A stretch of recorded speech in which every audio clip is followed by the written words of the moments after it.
Oke, Ibu record ya. Baik.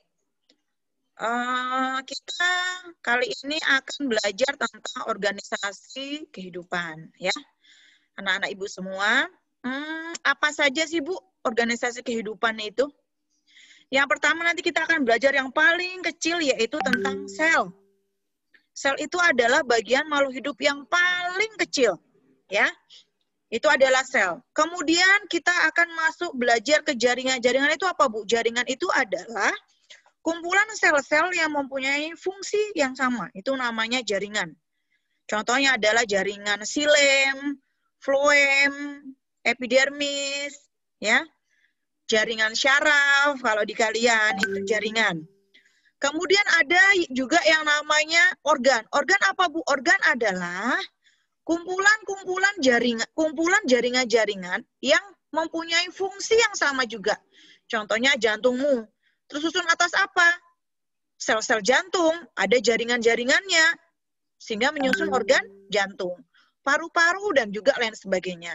Kemudian, dari organ tersebut ada yang namanya sistem organ. Apa aja, Bu? Contoh sistem organ, contohnya adalah sistem pernafasan, sistem pencernaan. Tersusun atas organ apa aja, Bu, sistem pencernaan? Mulut, kerongkongan, lambung, usus halus, usus besar, anus, itu adalah organ yang menyusun sistem organ pencernaan. Kemudian setelah itu jadilah makhluk hidup, ya. Oke. Sel. Sel adalah unit terkecil dari makhluk hidup. Untuk melihatnya, kita harus dibantu dengan mikroskop. Nggak bisa kamu ngelihat sel, nggak dibantu dengan mikroskop, kecuali sel-sel seperti apa ya, sel-sel pada tumbuhan itu masih bisa ya. Xilem, floem, itu masih bisa kita lihat. Tapi kalau untuk makhluk hidup manusia, hewan, itu akan sangat sulit. Contohnya adalah sel daun, itu masih bisa, walaupun agak sulit, tapi bisa. Penemu pertama dari sel ini adalah Robert Hooke pada tahun 1665. Dia melihat bahwa sel itu seperti kotak sarang lebah atau penjara. Nih, ya, seperti ini. Kemudian bagian-bagian sel apa aja, Bu? Bagian sel hewan dan sel tumbuhan itu berbeda, ya. Ada membran sel, ada inti sel atau nukleus, ada sitoplasma, di mana sitoplasma ini dalamnya ada ribosom, mitokondria, badan Golgi, retikulum endoplasma, vakuola, dan juga kloroplas. Nah, kita akan lihat. Yang mana sih, Bu, yang dinding sel? Dinding sel itu yang ini, lihat. Nah, yang paling luar dari sel ini yang namanya dinding sel. Kalau pada tumbuhan punya dinding sel, kalau hewan nggak punya dinding sel. Manusia punya dinding sel nggak, Bu? Manusia. Punya nggak? Kita adanya membran sel, ya. Selaput plasma, di bawahnya ini ada selaput plasmanya. Nah, bisa kalian lihat. Ada nukleus atau inti. Nukleus ini yang biru, yang ungu ini ya, ini nukleus. Yang ini namanya nukleolus, inti sel. Yang ini nukleus, ini nukleolus. Kemudian ini ada yang namanya retikulum endoplasma. Nanti Ibu akan jelaskan satu-satu fungsinya ya. Kemudian ini yang kecil-kecil ini ada yang namanya ribosom nih, yang kalau kamu lihat ini yang bintik-bintik biru nih. Ini adalah ribosom. Nah, ini dia tersebar. Kemudian ada yang namanya sitoplasma. Yang mana, Bu? Sitoplasma itu cairan yang warna hijau-hijau ini semuanya sitoplasma. Ya, karena sitoplasma ini bentuknya adalah cairan. Nah, kemudian ada yang namanya badan Golgi. Badan Golgi yang mana, Bu? Ini yang warnanya biru. Nah, bentuknya kayak sarang burung. Ini badan Golgi. Nanti fungsinya dia sendiri-sendiri. Nanti akan Ibu jelaskan ya. Kemudian ada mitokondria. Ini mitokondria. Bentuknya kayak apa ya? Kapsul. Nah, ini kayak kapsul. Itu adalah mitokondria. Oke. Kemudian, tadi dulu Ibu sambil balas chat ya. Karena ini.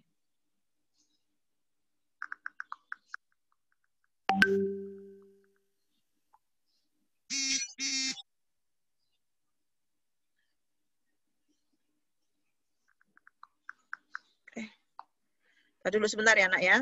Sebentar banget ini soalnya. Oke. Oke, suara Ibu terdengar ya. Kalau suara Ibu nggak terdengar, nggak jelas, kamu bisa chat. Di kolom chat, Bu, suaranya kurang jelas misalnya. Boleh. Kemudian mitokondria ini yang kayak kapsul. Oh, dalamnya itu ada liku-liku. Ini sangat penting ya untuk sebuah sel. Kemudian ada vakula. Nih besar, ada vakula kontraktil atau vakula makanan. Yang terakhir adalah kloroplas. Kalau pada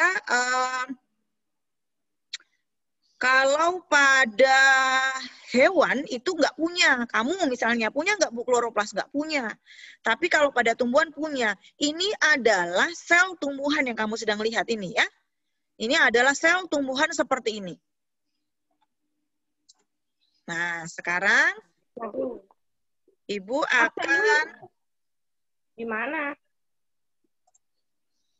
Ibu akan share screen yang sel. Nah. Oke. Satu-satu Ibu akan jelaskan tentang sel. Nanti ini juga akan Ibu. Oke. Sudah kelihatan? Kelihatan ya? Oke. Macam-macam sel itu ada sel prokariotik dan juga ada sel eukariotik. Ya. Ada sel prokariotik, ada sel eukariotik. Nah, dulu.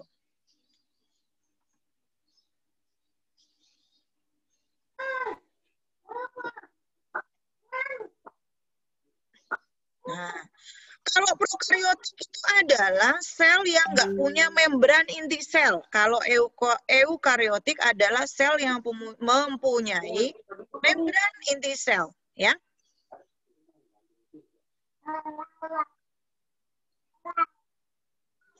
Nah, kalau ini dia tidak punya membran. Kalau yang ini dia punya membran. Ya, tadi kan kamu bisa lihat. Nah, ini kamu bisa lihat contohnya ini. Yang ini adalah sel prokariotik, ini adalah sel eukariotik. Lihat, nggak ada membran selnya kan? Tuh, cuman begini doang. Sedangkan kalau eukariotik ada nggak? Ada, ini membrannya. Nih, yang warnanya ungu-ungu ini adalah membran selnya. Ya, next ya.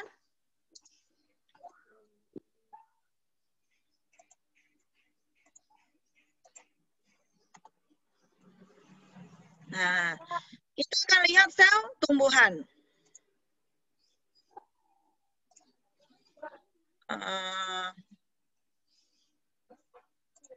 Kita akan lihat sel tumbuhan sekarang. Ini ada dinding sel. Oke, ada dinding selnya, ada membran selnya, ada plastida, ada retikulum endoplasma, dan juga ada badan Golgi dan vakula. Ya, ini kalau pada sel tumbuhan. Nah, kita lihat contoh macam-macam sel pada daun dikotil. Nah, ini kalian bisa lihat. Ini ada sel epidermis. Ini adalah sel palisade, bukan polisade tapi palisade ya, atau bunga karang, atau sel agar. Ini adalah bunga karang. Ini adalah sel floem yang kamu lihat. Ini adalah sel xilem, ya. Nah, ini sel hewan yang tadi ibu lihat. Ibu bilangin ke kamu. Nah, sitoplasmanya yang mana, Bu? Ini adalah sitoplasma yang warnanya biru-biru di dalam ini sitoplasma. Membran selnya yang mana, Bu? Ini membran selnya. Punya dinding sel nggak, Bu? Nggak punya. Ya, nggak punya dinding sel. Nah, ini nggak ada dinding selnya. Nah, ini nggak ada dinding selnya. Oke, tuh.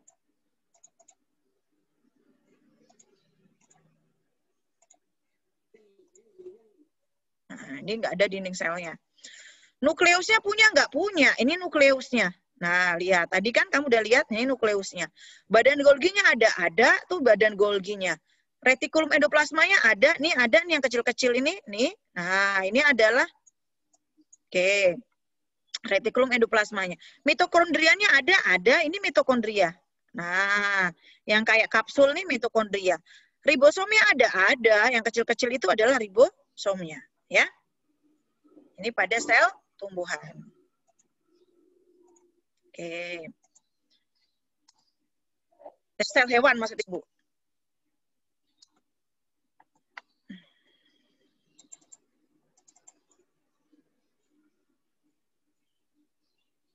Nah, kalau ini lihat, ini adalah sel tumbuhan. Dia bedanya kalau sel tumbuhan itu ada dinding selnya. Dinding selnya itu tebal. Makanya tumbuhan itu keras kan? Beda sama kulitmu. Kulitmu keras nggak? Enggak, lentur. Karena apa? Kamu nggak punya dinding sel. Punyanya adalah membran sel. Kalau tumbuhan keras. Karena apa? Dia punya dinding sel nih yang seperti ini. Ini namanya dinding sel. Nah, kemudian kita lihat. Mana Bu? Badan Golginya. Ini badan Golginya. Mana Bu? Retikulum endoplasmanya. Ini retikulum endoplasmanya. Terus nukleusnya mana? Ini nukleusnya. Ini ya nukleusnya ya. Nah, ini nukleolus. Nah, ya, ini nukleus, ini nukleolus. Kemudian Bu ada dinding selnya. Ini dinding selnya. Nih, ini dinding sel. Tuh yang di luar ini, yang kelihatan kaku ini dinding sel. Punya plasma. Plasma sel nggak Bu? Ada. Ini plasma selnya yang di dalam dinding sel ini namanya plasma sel. Nah, kemudian ada ribosomnya Bu? Ada. Ini yang kecil-kecil ini ribosom. Nah, yang tidak dipunyai oleh sel hewan adalah adalah plastida atau kloroplas. Di sini terjadi proses fotosintesis. Tuh, ya. Ini plastida atau kloroplas. Ini nggak dipunyai oleh oleh hewan. Tumbuhan. Ya. Hewan. Oke. Next, sekarang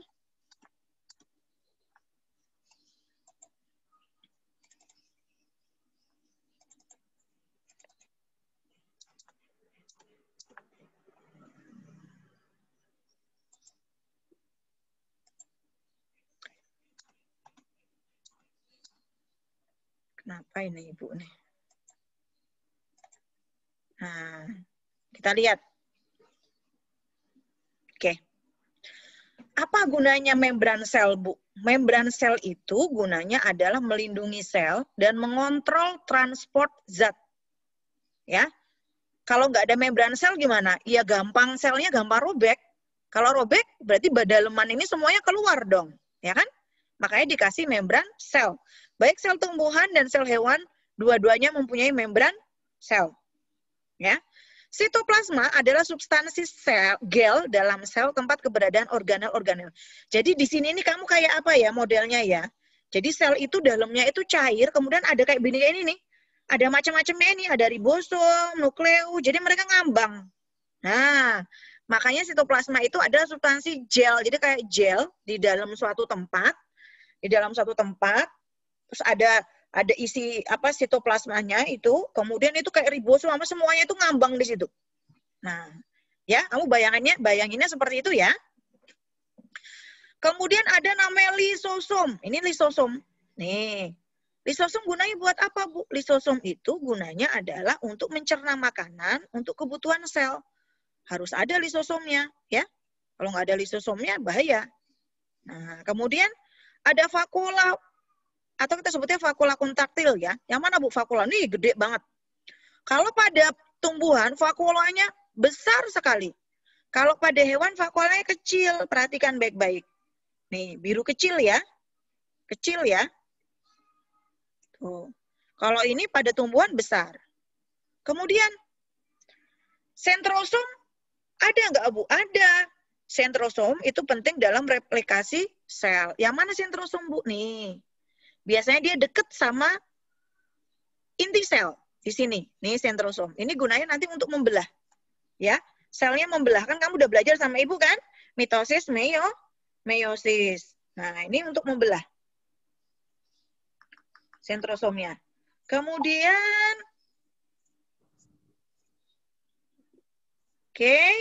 sel tumbuhan mengandung selulosa pada dinding sel dan terdapat kloroplast untuk fotosintesis. Semuanya sama, yang beda adalah dinding sel. Kalau pada hewan tidak punya, kalau tumbuhan punya. Terus kemudian plastida atau kloroplast. Pada tumbuhan punya, hewan nggak punya. Kalau pada tumbuhan vakuolanya besar, kalau pada hewan vakuolanya kecil. Oh, ya itu hanya beberapa perbedaan antara sel tumbuhan dan sel hewan. Kemudian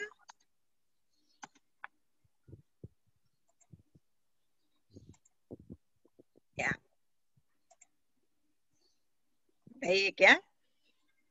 Nah, kita akan lihat satu-satu sekarang. Mitokondria.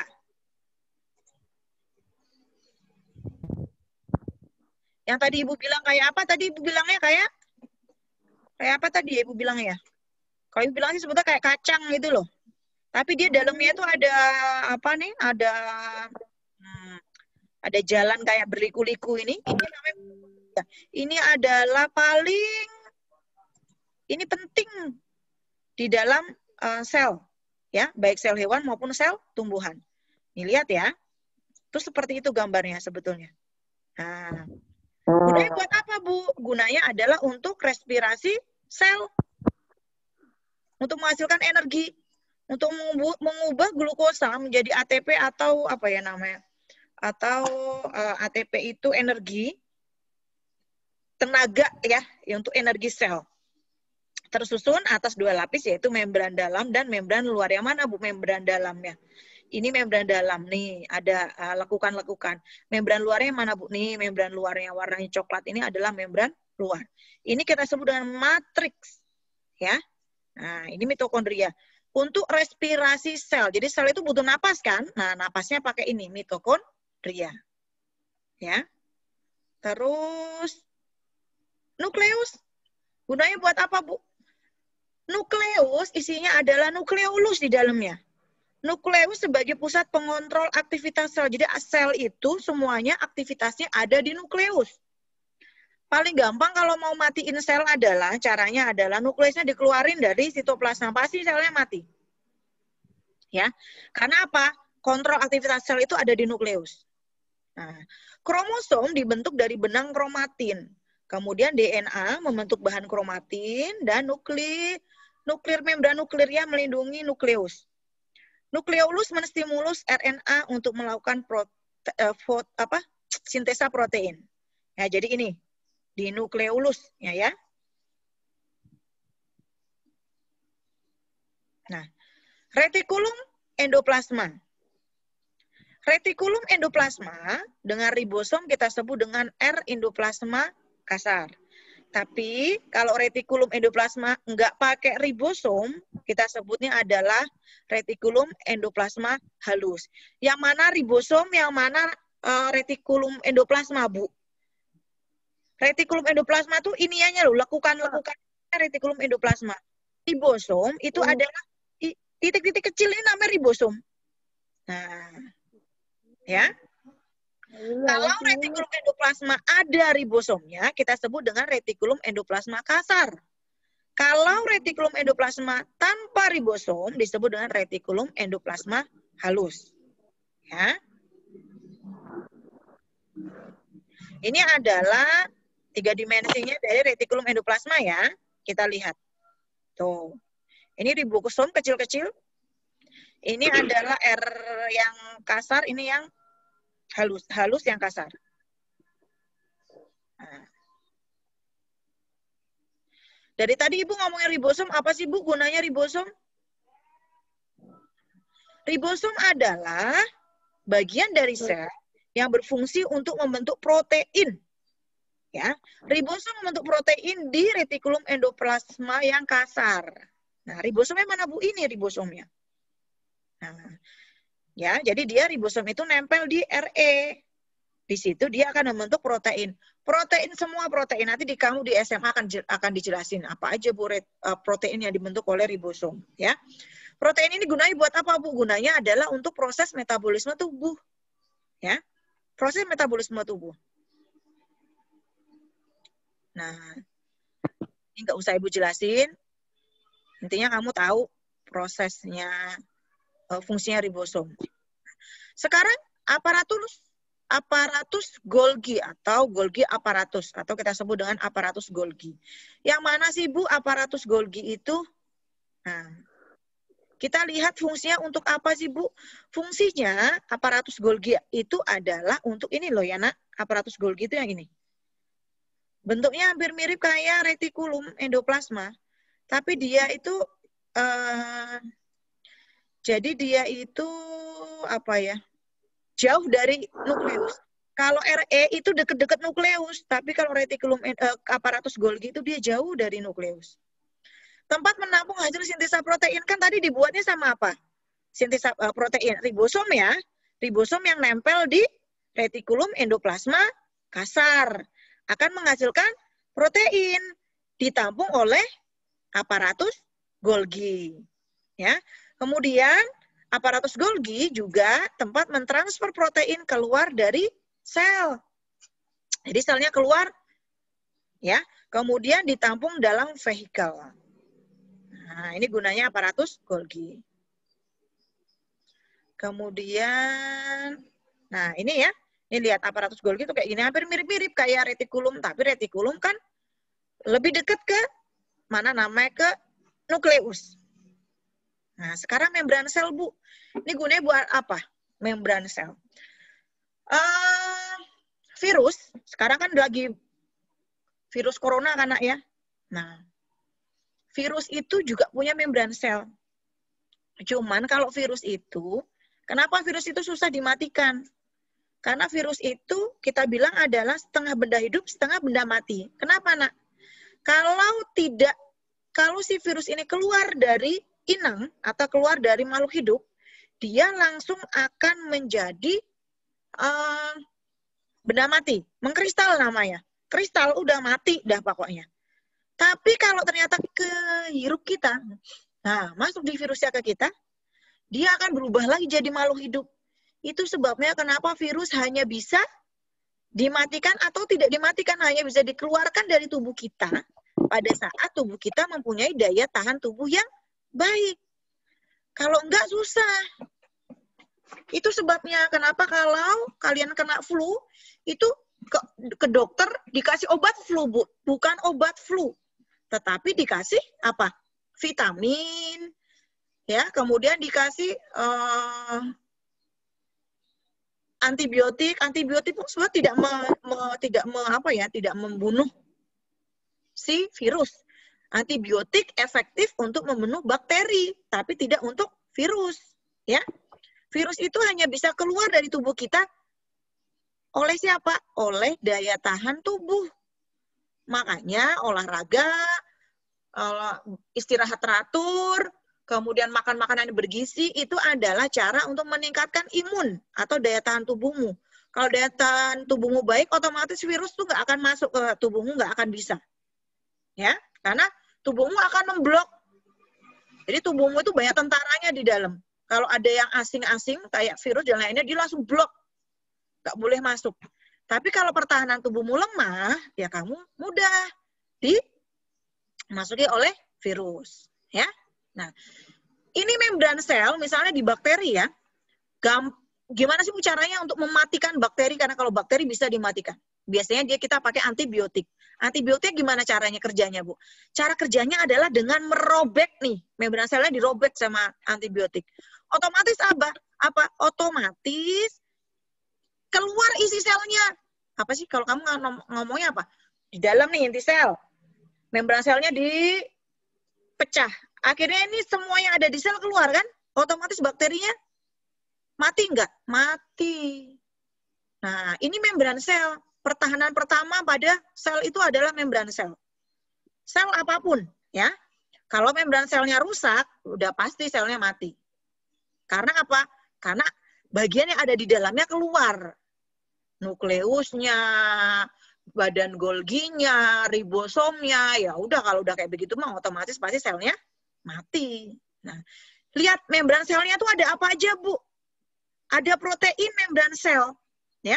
Ini proteinnya seperti ini. Double, namanya phospholipid bilayer. Jadi double nih pertahanannya dia. Tuh, Allah tuh loh menciptakannya luar biasa. Membran sel itu dibikin double sama Allah. Tuh, biar apa? Biar nggak gampang ditembus. Ya, ini apanya, Bu? Ini protein membrannya. Nah, biasanya ingat protein itu bisa rusak dengan panas. Biasanya kalau untuk bakteri dan lain sebagainya, obat-obatan itu dia di sininya. Nah, yang diserang.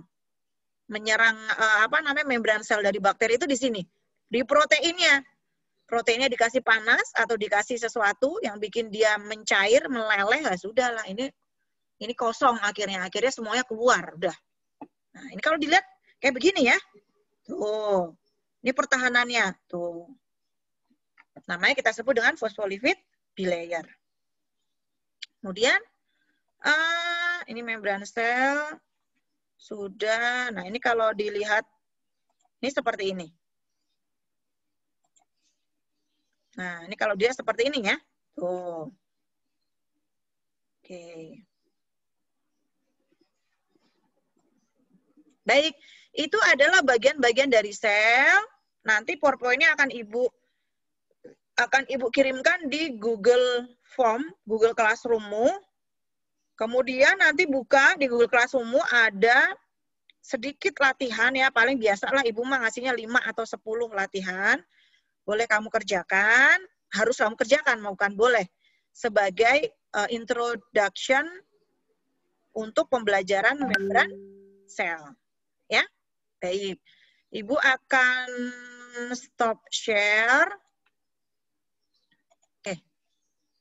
Nah, sekarang sampai di sini, karena kamu masih baru ya, masih baru belajar tentang sel, pasti pertama kali Ibu jelasin tentang sel pasti bingung. Karena harusnya ini praktikum. Biasanya kalau kita pembelajaran tatap muka, Ibu akan praktikum pakai mikroskop. Jadi kamu akan membedakan sel hewan dan sel tumbuhan di bawah mikroskop. Oh, kalau sel hewan seperti ini, Bu. Kalau sel tumbuhan seperti ini. Nah, itu biasanya kalau pembelajaran di kelas. Jadi Ibu kayak begini nih, jelasin sebentar, kemudian kita praktikum. Lama, bisa sampai 2-3 kali praktikum biasanya. Ya, dalam pertemuan tersebut. Karena yang pertama kita akan belajar sel tumbuhan dulu. Dilihat dulu di bawah mikroskop seperti apa. Oh, seperti ini. Kemudian kita akan belajar sel tumbuhan, kemudian sel hewan. Seperti apa, Bu, sel hewan? Oh, di bawah mikroskop seperti ini. Nah, jadi kamu bisa bedakan betul-betul penampakannya. Tapi karena ini kita belajarnya daring, otomatis Ibu nggak bisa bawa mikroskop ke sini, ya. Mudah-mudahan next time kalau kita ada kesempatan kita harus pakai mikroskop. Karena kalau buat Ibu saintis seperti kalian, yang pertama kali harus bisa kalian lakukan adalah menggunakan mikroskop dan alat-alat laboratorium. Itu wajib hukumnya. Kamu belajar IPA, kalau nggak pernah tahu mikroskop, nggak pernah megang, nggak bisa make, itu berarti belum pernah belajar IPA. Ya. Nanti pertama kali kamu datang, kita belajar tatap muka, yang pertama kali akan Ibu kenalkan ke kalian adalah cara menggunakan mikroskop. Setiap anak harus bisa menggunakannya satu-satu. Nggak boleh satu mikroskop berlima, nggak. No, kalau Ibu nggak seperti itu. Jadi Ibu mau kamu punya pengalaman. Oh, pakai mikroskop kayak gini ya, Bu. Dan itu akan kamu pakai sampai nanti SMA, sampai nanti kamu kuliah. Kalau kamu misalnya masuk ke kedokteran, misalnya kamu nanti kuliah di keperawatan, kamu kuliah di kebidanan, itu akan dipakai. Kamu pasti akan ingat Ibu. Dulu di SD ada nggak yang udah pernah pakai mikroskop? Harusnya udah ada ya? Ada belum?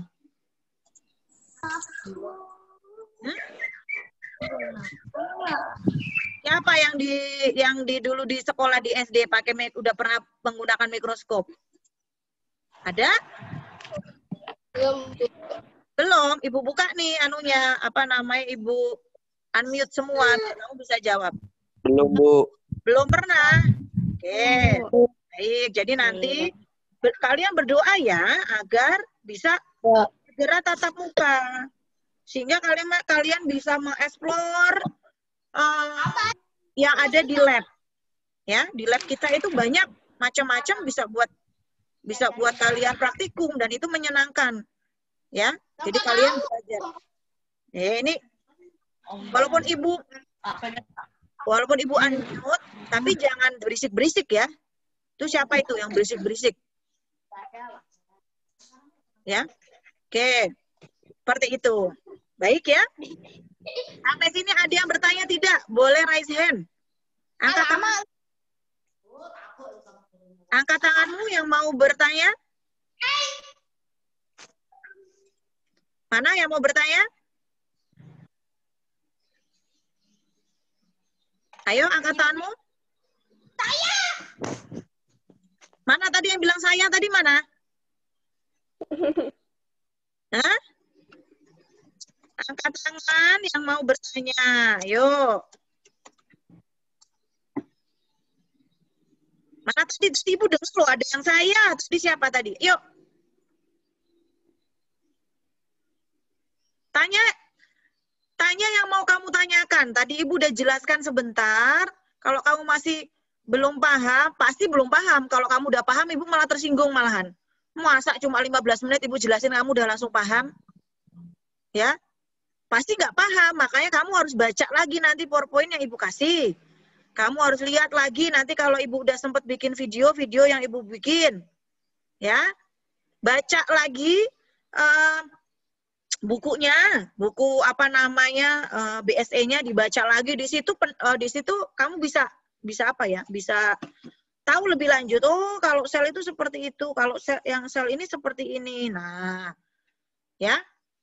Ayo, mumpung ada Ibu di sini, boleh bertanya. Kelas 7F dan 7G. Nggak ada yang bertanya. Ini kebiasaan nih. Nanya aja kok ya nggak mau gitu loh, heran Ibu tuh. Ayo. Yang tadi bingung? Nanti Bu, masih bingung belum dicerna. Oke. Biasakan sebelum Ibu mulai pelajaran, kamu sudah baca dulu ya. Karena kalau kamu belum baca dulu bingung. Misalnya kamu lihat materinya apa ya Ibu ya besok ya. Ini udah sel, berarti besok Ibu materinya jaringan. Nah, sebelum Ibu jelasin, kamu baca dulu, oh jaringan itu seperti ini, bla bla bla bla. Nah, pada saat Ibu jelaskan di sini, kamu apa yang tidak kamu ketahui, yang belum kamu ketahui, kalian tanyakan. Bu, kok saya bacanya seperti ini ya, Bu? Ibu kok jelasinnya seperti ini, maksudnya apa? Itu adalah cara belajar yang baik, apalagi di masa pandemi kayak ini, online kayak gini ya. Kamu nggak bisa tatap muka sama Ibu. Tapi insya Allah, kalau kamu, apa namanya, nak, kalau kalian belajarnya betul-betul, pasti bisa. Ya. Oke? Ada lagi yang mau ditanyakan tidak? Nggak ada? Ibu cuma sebentar ya, kalau menjelaskan seperti ini paling 15 menit atau 30 menit lah. Di kelas pun sama, Ibu jarang jelasin. Tetapi Ibu seringnya praktikum. Di praktikum itulah kamu akan bisa nanya. Karena kan pada saat kamu praktikum, banyak kamu menemukan apa ya? Menemukan pertanyaan-pertanyaan. Bu, ini gimana? Ini gimana? Ibu mah udah apal sama kamu. Kalau ditanyain begini mah nggak bakalan mau jawab. Nggak bakalan mau nanya. Tapi kalau udah di praktikum, nggak usah ditanya. Itu aja kamu, pertanyaannya banyak. Kok begini, Bu? Kok begitu? Kok begitu? Nah, itu memang cara belajar sains seperti itu. Jadi sains itu belajarnya tidak hanya dijelaskan saja, tidak, tetapi dengan menggunakan praktikum. Sabar ya nak, berdoa mudah-mudahan segera pembelajaran tatap muka sehingga kita bisa melakukan praktikum seperti yang kalian inginkan, Ibu inginkan juga, ya sehingga kalian lebih paham. Ya, karena belajar sains itu yang penting adalah kamu memahami, bukan menghafal. Ya, bukan menghafal tetapi dipahami. Oke. Kalau nggak ada yang bertanya? Benar nih, ada yang bertanya? Nggak ada? Ibu cukupkan ya Zoom meeting kali ini. Setelah ini baca buku BSE-nya halaman 2 sampai halaman mana nih? Halaman 2 sampai halaman 14. Ya, itu sel. Nanti setelahnya jaringan. Nanti Ibu jelasin lagi jaringan. 2 sampai 14. Silahkan. Habis ini dibaca. Nanti jam berapa ya? Jam 10 atau jam 11 lah. Nanti baru Ibu kasih Google Classroom. Nanti Ibu apa namanya? Ibu informasikan di grup. Silahkan buka Google Classroom. Di situ sudah ada soal. Ya, sudah ada latihan. Oke, kalau begitu Ibu ucapkan sekian ya. Selamat belajar, selamat membaca, dan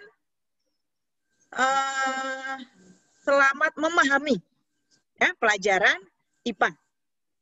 Ya, semoga kalian lebih mudah untuk mempelajarinya. Ya, ketemu sama Ibu minggu depan. Jangan lupa hari Senin. Hari Senin jam 8 ya. Tiap hari Senin jam 8. Bu, kok enggak ini sih, Bu? Enggak enggak siang. Ngantuk Ibu kalau siang. Kamu juga pasti ngantuk kan?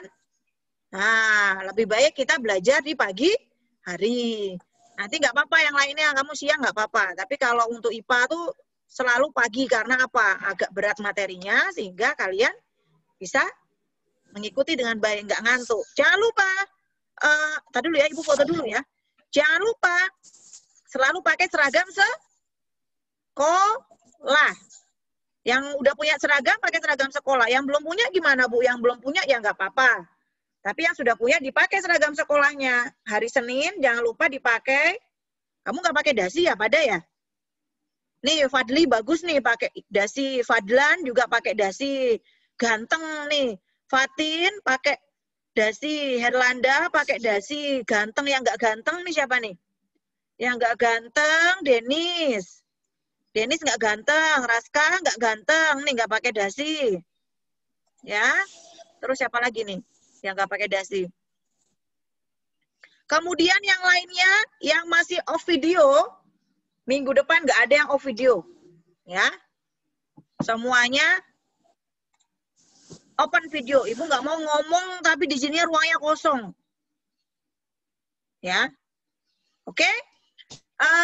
Ibu cuma sampai di sini. Semoga pelajaran kali ini bermanfaat. Jangan lupa gali terus ilmunya dengan membaca. Ya, kalian udah tahu yang namanya Google itu, Mbah Google itu lebih pintar dari gurumu. Ya, jadi kamu bisa explore di Mbah Google atau Mbah YouTube juga itu lebih pintar dari gurumu.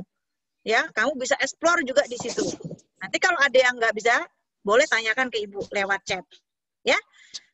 Baik, selamat pagi. Assalamualaikum warahmatullahi wabarakatuh. Ibu ucapkan ya.